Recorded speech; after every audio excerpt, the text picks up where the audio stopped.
It's 7 a.m. and I think the fog has already changed the plan. Good morning, everybody. Oh, look. A magical chopper ferry showed up in the middle of the night to cut our rows. Guess I'm still gonna have to do that at some point. They can let it air out for a couple of days. Maybe that'll work somehow. That's a hell of a stand of pigweed. Then you get over here and go, wow, that's beautiful. So that's where I got the other day. Made it around the field one time and I ran out of chemical.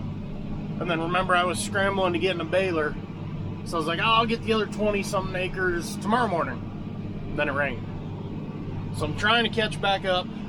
This is the only field I'm going to spray today because it is soft. This thing is struggling to keep up any speed just because it wants to sink. Well, at least everything that's drowned out is weed-free.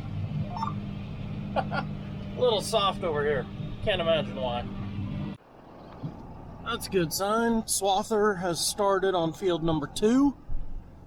Maybe it'll be dry enough. Oh man, there is an outside chance that a good day today and a good day tomorrow, we could all but have this thing wrapped up.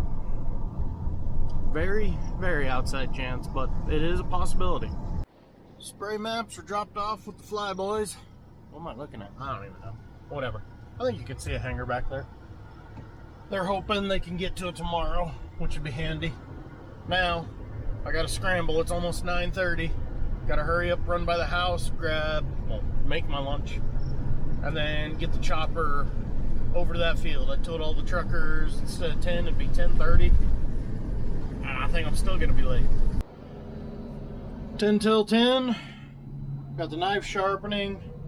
Definitely need fuel on def. Fuel trailer's not hooked up, so that's gonna be 2 different stops. I'm not even gonna make it by 10:30 like I was hoping. Because I still gotta stop and fill up the inoculant thing somewhere in that general area. Crap. Only 15 minutes late. I will call that a win. Now, can we just keep from getting stuck? And not plug it, chopping mud in the end rows. 11:30. Already waiting on trucks. 1 out of the 6 had to be pulled. Another one was able to back his way out of a mess. But it might be a little touchy yet today. The field did not give up without a fight. But we are done. So now it's a 8-mile move back closer to home. Go work on a neighbor's couple of fields for the rest of the day. The tuna was going to grab the other chopper. Well, he wasn't going to. He was going to have Glenn grab the other chopper and go experiment on them windrows we left yesterday. Problem is, until those windrows are gone, the ends are going to be a complete mess. So if we can get those off today, maybe Thursday, that field could be harvested, let them ends dry out for 48 hours. But I don't know. Luckily, it's their problem, not mine. This is some gnarly oats that's going down bad, as you can see. Which sucks, because then you're losing out on a crop that you physically cannot cut. But at least so far, granted I'm up on the hillside, so I'm sure I'm going to eat these words as Christian's leaving a good track. So far, the ground has been a little bit drier than the last field. Really hoping that continues. Oh, poor Chucky, you better start swathing faster. We got 2 choppers. Granted, he's plugged up at the moment, but you know, that happens from time to time. And 3 more trucks, so we'll be waiting quite a bit once he gets going. Right now, I'm just staying busy keeping them all fed. And once again, Tiny Tot has taken control of my CB. Oh, finished the last field, and as you can see, this one's a little softer. This one might be a little struggle. But it's like 25 acres here. It'll finish this farmer off, which would be awesome. Just leave 2 to go. Farmers. This one fought us all the way through, but it's done. Scratch off another customer, 2 or 3 fields tomorrow to wrap it all up. Glenn, I don't know about you, but I am tired and ready for a beverage or 10. That was a long, short day. This field, I mean, for as soft as it was, 1 truck got stuck, maybe 2.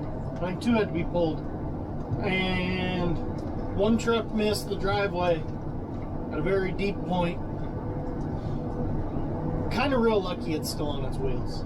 If he had been turning left, it would have laid over on its right. But because he was turning right, the trailer kind of jackknifed onto the tires. I didn't get any video of it because I was in a scramble in the chopper to get over there and give him a pull before putting any more stress on the frame.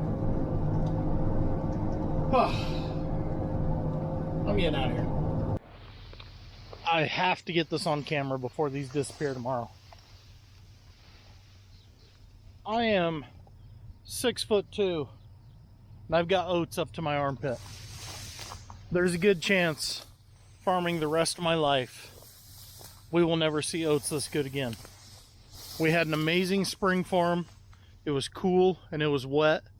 2 things that don't normally happen out here on the plains.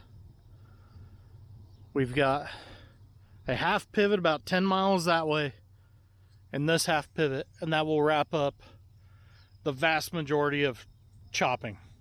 We've got a couple of little jobs, you know, 50 acres here, 50 acres there for small pits to do when it's ready, but the crops aren't ready yet. So there is very high potential that tomorrow could be our last day. That being said, see you guys in the morning.